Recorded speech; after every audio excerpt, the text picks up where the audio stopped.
భద్రాచలంలో కుప్పకూలిన 6 అంతస్తుల భవనం ఘటనలో సహాయక చర్యలు కొనసాగుతున్నాయి.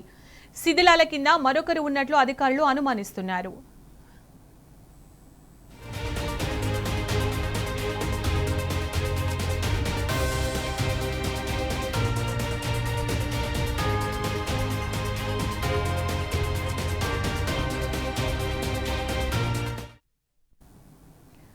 ఇదే అంశానికి సంబంధించి పూర్తి సమాచారం మా ప్రతినిధి సాంబా అందిస్తారు. సాంబా, భద్రాచలంలో కుప్పకూలిన 6 అంతస్తుల భవనం ఘటనలో సహాయక చర్యలు ఎంతవరకు వచ్చాయి? అక్కడ సిచ్యుయేషన్ ఎలా ఉంది?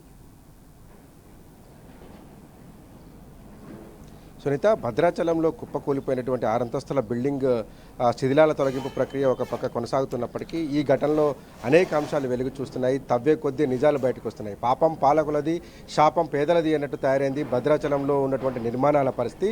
పదే పదే కంప్లైంట్లు చేసినప్పటికీ కూడా ఈ భవనం మీద చర్యలు తీసుకోకపోవడం వల్లనే ఇవాళ ఒక ప్రాణం కోల్పోయింది, మరొక వ్యక్తి చనిపోయి దీని శిథిలాల కింద ఉన్నటువంటి పరిస్థితి కనపడుతుంది.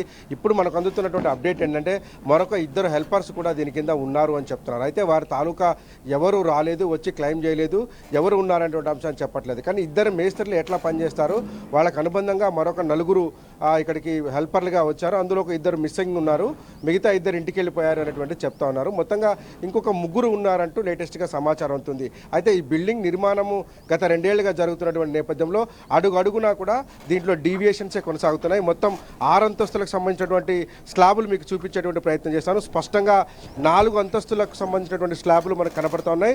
దాని కింద 5వ అంతస్తుకు సంబంధించినటువంటి స్లాబ్ కూడా మనం చూడొచ్చు.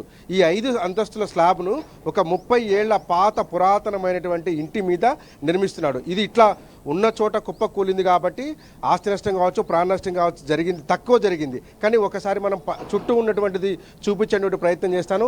ఈ బిల్డింగ్ ముందుకు కానీ, దక్షిణం పక్క కానీ, ఉత్తరం పక్క కానీ, పడమర పక్క కానీ ఎక్కడ ఒరిగినా దాదాపు 30 నుంచి 40 మంది ప్రాణాలు కోల్పోయేటువంటి ప్రమాదం ఉంది. ఎందుకంటే మొత్తం చుట్టూ కూడా నివాస గృహాలే. ఒక్కొక్క ఇంట్లో 10 నుంచి 15 మంది అద్దెకుండే వాళ్ళు కావచ్చు, ఓనర్లు కావచ్చు, నివాసం ఉండేటువంటి ప్రాంతం ఇది. ఇక్కడ బహుళ అంతస్తు నిర్మించడానికి పర్మిషన్ లేదని కూడా చెప్తా ఉన్నారు. ఈ నేపథ్యంలోనే అనేక సందర్భాల్లో ఈ భవనం ఏదైతే శ్రీపతిరావు నిర్మిస్తున్నటువంటి 6 అంతస్తుల భవనం మీద మొట్టమొదటి కంప్లైంట్ చేసినటువంటి ప్రదీప్ గారు మనతో పాటు ఉన్నారు. వారిని అడుగుదాం, అసలు ఈ భవనానికి సంబంధించినటువంటి టెక్నికల్ అంశాలు ఏంది? సార్, మీరు కంప్లైంట్ చేశారు కదా ప్రదీప్ గారు, మీకు ఉన్నటువంటి సమాచారం ఏంది? అసలు నిర్మాణంలో టెక్నికాలిటీ ఉందా, అధికారుల నిర్లక్ష్యం ఉందా, ఏంటి కారణం? పవిత్ర పుణ్యక్షేత్రమైన భద్రాచలం పట్టణంలో నానాటికి వందలాది అక్రమ బహుళ అంతస్తుల నిర్మాణాలు ఏర్పాటు చేయడం జరుగుతోంది. నిర్మిస్తున్నా కూడా అధికారులు చోద్యం చూస్తున్నారు. ఈ భవనంకి వచ్చేసరికి శ్రీపతి శ్రీనివాస్ అనే వ్యక్తి 2023వ సంవత్సరం నుంచి నిర్మిస్తున్నాడు. 24వ సంవత్సరంలో నేను ఒక ఎలిగేషన్ పెట్టాను, కంప్లైంట్లు ఇచ్చాను అధికారులకి. జిల్లా కలెక్టర్ గారు మొదలుకొని ఇక్కడ స్థానికంగా ఉన్న పీఓ గారు కంప్లైంట్ ఇస్తే ఎవ్వరూ కూడా ఈ రోజు వరకు పట్టించుకోలేదు. ఇవాళ కూలిన తర్వాత హుటాహుటిన వచ్చి ఇంత సహాయక చర్యలు చేపట్టే బదులు కంప్లైంట్ ఆ రోజు నాసిరకంగా కడుతున్నారు. 9 అంగుళాల ఫిల్లరు, 6 అంగుళాల భీమ్తోని కడుతున్నారు 6 అంతస్తులు. ఇది ఉండదు అని చెప్పినా కూడా ఏ అధికారి ఆ రోజు పట్టించుకోలేదు. దీని అంతటికి మూల కారణము గ్రామ పంచాయతీ అధికారులు మాత్రమే. పీఓ గారు భద్రాచలం ఐటీడీఏ ప్రాజెక్ట్ ఆఫీసర్ గారికి ఫిర్యాదు చేస్తే పైన ఉన్నటువంటి 3 అంతస్తులు కూలగొట్టండి పంచాయతీ అధికారికి కంప్లైంట్ ఇస్తే చెప్పిండ్రు పంచాయతీ అధికారికి. కానీ పంచాయతీ అధికారి అది కూలగొట్టకుండా రాజకీయ ఒత్తిళ్లు, రకరకాల కారణాల ద్వారా అట్లా నిలుపుదల చేయడం వల్ల ఇవాళ కూలీలు, వలస నుంచి వచ్చిన కూలీలు నిరుపేదల బతుకులు అగాధమైనాయి. వాళ్ళ కుటుంబాలు రోడ్డున పడి అఘోర లక్షణాన్ని ఏడుస్తున్న పరిస్థితి దాపరించింది. తక్షణమే అధికారులు భద్రాచలం పట్టణంలో ఉన్న బహుళ అంతస్తులన్నింటిపై పూర్తి స్థాయి విచారణ జరపాలి. చట్ట వ్యతిరేకంగా నిర్మించిన వాటన్నిటిపై ఎల్టీఆర్ కేసులు నమోదు చేయాలి. వాటిని ప్రభుత్వం స్వాధీనం చేసుకోవాలి. అలాగే ఏదైతే ఇప్పుడు ఈ జరిగిన సంఘటనలో చనిపోయినరో ఆ పేద కుటుంబాలకి ఒక్కొక్కరికి ₹1,00,00,000 చొప్పున ఎక్స్గ్రేషియా ఇవ్వాలి. వాళ్ళ కుటుంబంలో ఒకరికి ప్రభుత్వం ఉద్యోగం ఇవ్వాలి. తక్షణమే ఈ ఘటనకు కారణమైన అధికారులని జైలుకు పంపించాలి. వాళ్ళని సర్వీస్ నుంచి రిమాండ్ చేయాలని డిమాండ్ చేస్తాం. ఇప్పుడు మీరు కంప్లైంట్ చేసిన రోజు ఉన్న పొజిషనే ఉందా, మళ్ళీ నిర్మాణం జరుగుతుంది? అంటే సహజంగా కంప్లైంట్ వచ్చిన తర్వాత దాని మీద విచారణ జరగాలి, ఆపాలి. కానీ మీరు కంప్లైంట్ చేసిన తర్వాత కూడా నిర్మాణం జరిగిందా?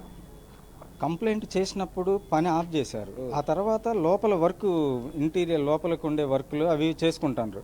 అప్పుడు కూడా మేము గత 15 రోజుల క్రితం కూడా ఈవో గారికి ఫిర్యాదు చేయడం జరిగింది. ఇక్కడ పని చేస్తున్నారు, తక్షణమే దాన్ని ఆపండి అని అంటే వాళ్ళు ఎటువంటి పని చేయట్లేదని కూడా పంచాయతీ అధికారులు చెప్పారు. తప్పకుండా అవకాశం ఉంటుంది. లేకుంటే పంచాయతీ అధికారులకు తెలిసి కూడా ఇది ఆగలేదు అని అంటే, ఇప్పుడు ఒక గొప్ప విషయం ఏంటంటే భద్రాచలంలో సుమారు 2500 ఇండ్లు పైచిలుకు ఉంటాయి.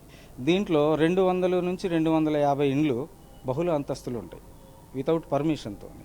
గ్రామ పంచాయతీ అధికారులకి ఆర్టీఐ ద్వారా సమాచారం అడిగితే అసలు ఎన్నింటికి పర్మిషన్లు ఉన్నాయి మన భద్రాచలంలో అంటే 2500 పైచిలుకు ఉన్న ఇండ్లకి 13 ఇండ్లకు మాత్రమే మేము పర్మిషన్ ఇచ్చినామని అన్నారు. అంటే సుమారు ఇన్ని వందల ఇండ్లకి పర్మిషన్ లేకుండా కడతా ఉంటే మీరు కళ్ళు మూసుకొని ఏం చేస్తారు? సమాధానం చెప్పాల్సిందే. ఈ ఘటనకు ప్రతి ఒక్కరు బాధ్యులే. కలెక్టర్ గారికి కంప్లైంట్ చేసినాం, కలెక్టర్ గారు యాక్షన్ తీసుకోలేదు. పీఓ గారు సరే ఆయన పరిధిలో ఆయన చేశారు. ఎస్పీ గారికి కంప్లైంట్ ఇచ్చినాను. నేషనల్ హ్యూమన్ రైట్స్ కమిషన్లో, స్టేట్ హ్యూమన్ రైట్స్ కమిషన్ ఈ రోజు వరకు ఎవరు తీసుకోలేదు కంప్లైంట్, ఆ యాక్షన్ తీసుకోలేదు. ఇవాళ వచ్చేసి అందరూ సానుభూతి చూపిస్తాను అని అంటే ఇప్పుడు ఉన్న వాటి మీద ఏమి యాక్షన్ తీసుకుంటారు? రేపు మళ్ళీ ఇదే ప్రమాదం జరిగితే ఎవరిని బాధ్యుల్ని చేస్తారు? ఇప్పుడు ఉన్నవాడు ఈ ఇల్లు గల్ల శ్రీపతి అనే వ్యక్తి దాంట్లో నుంచి తప్పించుకున్నాడు, నిరుపేదలు చనిపోయారు, దానికి బాధ్యత ఎవడు వహించాలా? ఏదేమైనప్పటికీ తప్పకుండా దీని ఘటనలో పాల్గొన్న సంబంధం ఉన్న ప్రతి అధికారిని సస్పెండ్ చేయాల్సిందే, జైలుకు పంపించాల్సిందే. Thank you. ఒకసారి మనం బిల్డింగ్ చూద్దాం. ప్రదీప్ గారు స్పష్టమైన అలిగేషన్ చేశారు. 9 అంగుళాల పిల్లర్ మీద 6 అంగుళాల బీమ్ వేసి దీన్ని నిర్మాణం చేస్తున్నారు. ఇంజనీరింగ్ పరంగా కూడా ఇది తప్పిదము, ఇది ఖచ్చితంగా కూలేటువంటి ప్రమాదం ఉంటుందని తను ఆనాడే చెప్పాడు. కేవలం 4 రాడ్లు వేసి ఒక పిల్లర్ నిర్మిస్తున్నటువంటిది ఒక దయనీయమైన పరిస్థితి. అసలు ఇందులో అడుగడుగున నిర్లక్ష్యం కనపడతా ఉంది. అడుగడుగున ఇది కూలుతుందని తెలిసినప్పటికీ కూడా నిర్మాణం చేశారా అనేటువంటి ఒక ప్రశ్నలు కూడా ఉత్పన్నమవుతున్నాయి. అమాయకమైనటువంటి కూలీలు బలి అయిపోయారు.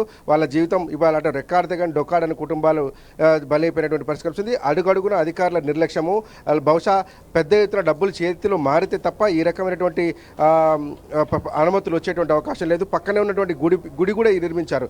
ఇది శ్రీపాద సేవా సమితి పేరుతో గత కొద్దేళ్లుగా ఇక్కడ కార్యక్రమాలు నిర్వహిస్తున్నటువంటి శ్రీపతి శ్రీనివాస్ అనే వ్యక్తి ఇట్లా యథేచ్ఛగా అధికారులను అట్లాగే రాజకీయ అండదండల పేర్లు చెప్పి పలువురు పేర్లు చెప్పి ఈ రకమైన నిర్మాణాలు చేపట్టాం. దాంతో పేదలు చనిపోవడం అనేది చాలా దయనీయంగా చెప్తున్నారు. మొత్తం మీద ఈ పరిస్థితి సంబంధించి ఇంకా అప్డేట్స్ కొనసాగుతున్నాయి. ఒక వ్యక్తిని మాత్రం బయటకు తీసుకొచ్చారు, ఇంకా బయటకు తీసుకురావాల్సినటువంటి ఆ వ్యక్తి మరొకరు ఉన్నారు. దాంతోపాటు ఇంకొక 2 హెల్పర్స్ కూడా ఉన్నారని చెప్తున్నారు. సహాయ చర్యలు కొనసాగుతున్నాయి. ఎన్డీఆర్ఎఫ్ బృందాలు రంగంలో దిగి భద్రాచలంలో సహాయ చర్యలను కొనసాగిస్తున్నారు. Sunitha. Right Samba, thank you.